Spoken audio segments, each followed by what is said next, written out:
keeping it simple is the secret, right? Okay.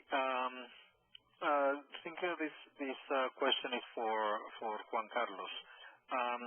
You mentioned that using tools or avoid a single tool trap. You mentioned a tool is not a complete solution. Why is that? Well, there's many limitations with using a single tool. Usually, there are technical limitations. Basically, it's like this. Although the tools have been advanced a lot during the last years, the fact is that they still cannot do everything. So, for example, tools have limitations related to technology. They cover one or two, three technologies, but they do not cover everything, all the technologies that a company may have. The other limitation is the coverage in the number of vulnerabilities. So one tool may easily check for, let's say, cross-site scripting, SQL injection vulnerabilities, but will hardly find a threat risk condition or some privilege escalations.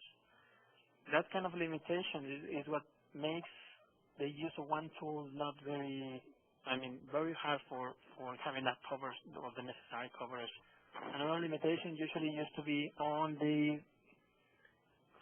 code or the application, depending on the scanning tools related to the coverage of the tool or the source code, for example.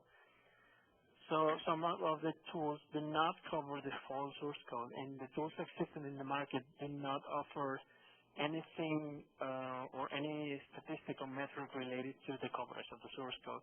And that means that you blindly run the tool and expect that it will cover all the functionality, but eventually it may not, and you will have no way to know if that is happening.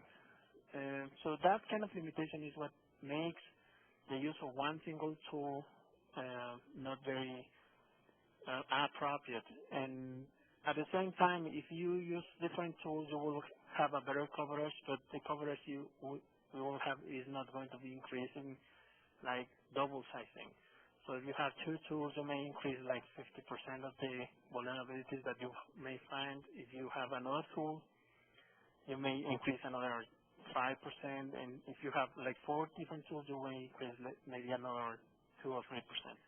So eventually you will end up spending a lot of money on buying different tools, but not having the effectivity that you may have, like having a real expert, for example, behind the tool, or using different tools, not only commercial, but also open source available in the market. Okay. Thank you, JC. So there is no silver bullet, and at the end of the day, you need to get your hands on the code, and you need to do manual assessments, right? I would say not precisely have to be manual, but tool-assisted testing. So having tools is very important during the testing process, but it is not that the tool is going to do the analysis work. So you really need someone behind those tools. Okay, excellent. And I think we have time for one final question, and it's what are the most common application security root causes that you have found? That's a very good question.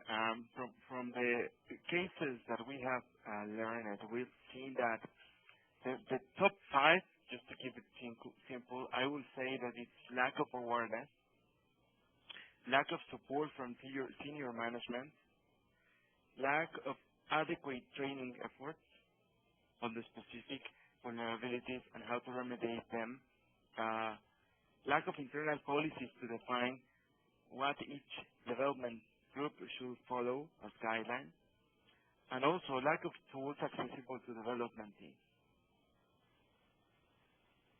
So 4 out of 5 have to do with processes and behavior, and 1 is has to do with tools, right? Correct. All right. Okay, I think there's a message there. Okay.